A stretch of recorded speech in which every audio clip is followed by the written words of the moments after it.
Recent గా హైదరాబాద్ గాంధీ భవన్ లో నిరసన తెలిపిన ఇష్యూపై కాంగ్రెస్ మహిళా అధ్యక్షురాలు సునీతారావు వివరణ ఇచ్చారు. ఆ రోజు జరిగిన ఘటనకు తాను క్షమాపణ చెబుతున్నానని అన్నారు. మహిళా కాంగ్రెస్ నాయకురాలకు అన్యాయం జరుగుతుందనే తాను అడిగానన్నారు. CM Revanth Reddy, PCC chief Mahesh Kumar గౌడ్లకు అన్ని వివరాలు ఇచ్చానన్నారు. తనకు పంపిన షోకాజ్ నోటీసుపై కూడా ఇప్పటికే వివరణ ఇచ్చానన్నారు సునీతారావు. తాను ఏ పార్టీ మారడం లేదని, కాంగ్రెస్ లోనే ఉంటానన్నారు. ఢిల్లీకి వెళ్లి కాంగ్రెస్ అధిష్టానం పెద్దలను కలిశానన్నారు. ఆ రోజు ఎందుకు అలా జరిగిందో ఏఐసీసీ మహిళా అధ్యక్షురాలికి కూడా తెలియజేశానన్నారు సునీతారావు. నోటీస్ ఇచ్చేశాను, రిప్లై నోటీస్.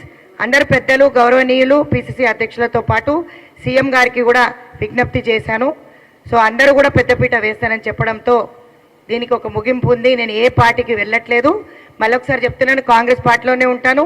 అధిష్టానం ఏ నిర్ణయం తీసుకున్నా, పీసీసీ అధ్యక్షులే కానీ, సీఎం గారే కానీ ఏది చెప్పినా, సో ఏ మాటకు నేనైతే కట్టుబడి ఉన్నానో వాళ్ళకి న్యాయం చేస్తానని చెప్పి హామీ ఇవ్వడం జరిగింది.